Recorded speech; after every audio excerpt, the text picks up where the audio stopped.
யூரியன் வந்து பார்த்தீங்கன்னா மஞ்சள் கலராக போகும். அந்த மஞ்சள் கலராக போகிற யூரியனை மாற்றும் இது. ஆண்களுக்காக இருந்தாலும் சரி, பெண்களுக்காக இருந்தாலும் சரி, எல்லாருக்கும் அந்த சூடுகளை சரி செய்து உடல் குளிர்ச்சியை ஏற்படுத்தக்கூடிய ஒரு மூலிகை இது. உடல் உஷ்ணமாக இருக்கிறவங்க, நரம்பு தலைச்சிருக்கவங்க தாராளமாக எடுக்கலாம். உடம்பு புஷ்டி இல்லை, எலும்பு தோலுமாக இருக்காங்கன்ற கூட தாராளமாக இதை நீங்கள் எடுத்துகிட்டு வரலாம். ஐயா, இன்றைக்கி நிறைய பேருக்கு நரம்பு தலைச்சி, ஆண் பெண் இருப்பாளருக்குமே கடன் நரம்பெல்லாம் ஆடுது அப்படின்றாங்க. நரம்பு தலைச்சிக்கு ஒரு சொல்யூஷன் சொல்லுங்கள். அதே மாதிரி இயற்கையான மூலிகையில் உடல் குளிர்ச்சிக்கு என்ன மாதிரியான மூலிகை இருக்குது, அதை எப்படி சாப்பிடணும்? அதான் சார், இந்த பார்த்தீங்கன்னா ஓர் இதழ் தாமரை. ஓர் இதழ் தாமரை நேர்களை பார்த்தீங்கன்னா இங்கே நிறைய இருக்கு பாருங்க. இதுதான் ஓர் இதழ் தாமரை. ஏன் ஓர் இதழ் தாமரைனா ஒரே ஒரு இதழ் வருது பாருங்க, அதனால ஓர் இதழ் தாமரையினுடைய கலரில் இருக்கிறதுனால தாமரைன்னு பேர். ஓர் இதழ் தாமரை. இந்த காய் பாருங்க, இலை இந்த மாதிரி கூரா சின்னதாக வரும். இது வந்து ரொம்ப அற்புதமான ஒரு மூலிகை, வளவளப்பு தன்மை உள்ளது. இது இது எடுத்து அப்படியே பச்சையாக சாப்பிட்டிங்கன்னா, ஒரு கைப்பிடி சாப்பிட்டிங்கன்னா வெண்டைக்காய் சாப்பிட்ட மாதிரி தான் இருக்கும், கொல கொலன்னு நல்லா டேஸ்ட்டாக இருக்கும். இது முழுக்க முழுக்க உடல் குளிர்ச்சிக்கு ரொம்ப அற்புதமான மூலிகை. உடல் உஷ்ணம் எவ்வளோ இருந்தாலும் இதை சாப்பிட்டு வந்தீங்கன்னா அப்படின்னா உடல் குளிர்ச்சி ஆகும்.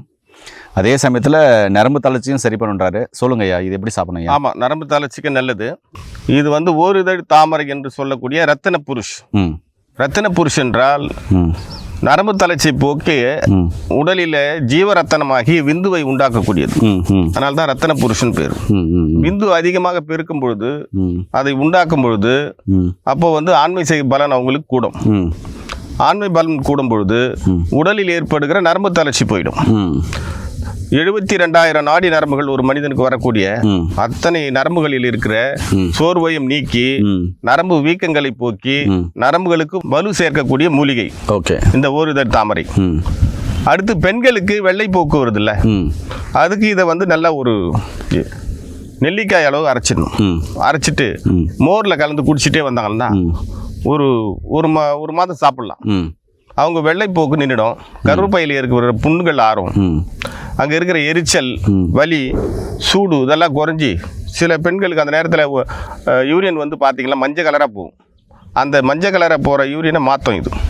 ஆண்களுக்காக இருந்தாலும் சரி, பெண்களுக்காக இருந்தாலும் சரி, எல்லாருக்கும் அந்த சூடுகளை சரி செய்து உடல் குளிர்ச்சியை ஏற்படுத்தக்கூடிய ஒரு மூலிகை இது. ஐயா, இதை நீங்கள் சாப்பிட்டு காமிங்க, என்ன டேஸ்ட்டில் இருக்குன்னு சொல்லுங்கள் ஐயா. நண்பர்களே, உடல் சூடு உள்ளவங்க தாராளமாக இந்த மூலிகை எடுத்துக்கலாம். உடல் சூடு எப்போவுமே இருக்குன்றவங்க இது நாட்டு மருந்துகள்லாம் கிடைக்கும். நீங்கள் காலையில் நைட்டு பார்த்தீங்கன்னா பாலில் கொதிக்க வச்சு சாப்பிட்லாம், இல்லை தண்ணியில் கொதிக்க வச்சு சாப்பிட்லாம். இது பச்சையாகவும் இருந்துச்சுனாக்க ஒரு கைப்பிடி சாப்பிட்டு வந்தீங்க அப்படின்னா உடல் குளிர்ச்சியாகும். நரம்பு தளர்ச்சி சம்பந்தமான பிரச்சனை ஆண் பெண் இருப்பாளருக்குமே சரியாகும். உடல் குளிர்ச்சியானவங்க இந்த மூலிகை எடுக்க வேண்டாம். உடல் உஷ்ணமாக இருக்கிறவங்க, நரம்பு தளர்ச்சிருக்கவங்க தாராளமாக எடுக்கலாம். உடம்பு புஷ்டி இல்லை, எலும்பு தோலுமாக இருக்காங்கன்ற கூட தாராளமாக இதை நீங்கள் எடுத்துகிட்டு வரலாம். இதோட நிறைய உணவுகள், காய்கறிகள், கீரைகள் இருக்கும்போது உங்களுக்கு சீக்கிரமாக நல்லா மாற்றம் இருக்கும். இயற்கையோடு சேர்ந்து வாழுங்க. இது ரொம்ப ரொம்ப அற்புதமாக இருக்கும். நல்லா வெண்டைக்காய் மாதிரி வளவளப்பாக இருக்கும். என்ன டேஸ்ட்டில் இருக்குது? வளவளப்பாக இருக்கு இல்லையா? அதே போல் ஜவ்வு கிழிச்சல், ஜவ்வு தேய்மானம், முட்டி வலி, முட்டி வீக்கங்கள்லாம் கூட பார்த்தீங்கன்னா அந்த பசை இல்லாமல் முட்டி வீக்கங்கள்லாம் ஏற்படும். அந்த பசையை உண்டாக்கக்கூடியது. எலும்புட்டி தழை போல நிகரானது. அதற்குண்டான பசையை வந்து உருவாக்கக்கூடியது. அதனால தான் இது வளவளப்பாக இருக்குது. ஏனர்களே, மீண்டும் இன்னொரு அருமையான பதில் சந்திக்கலாம். நன்றி, வணக்கம். வணக்கம் ஐயா.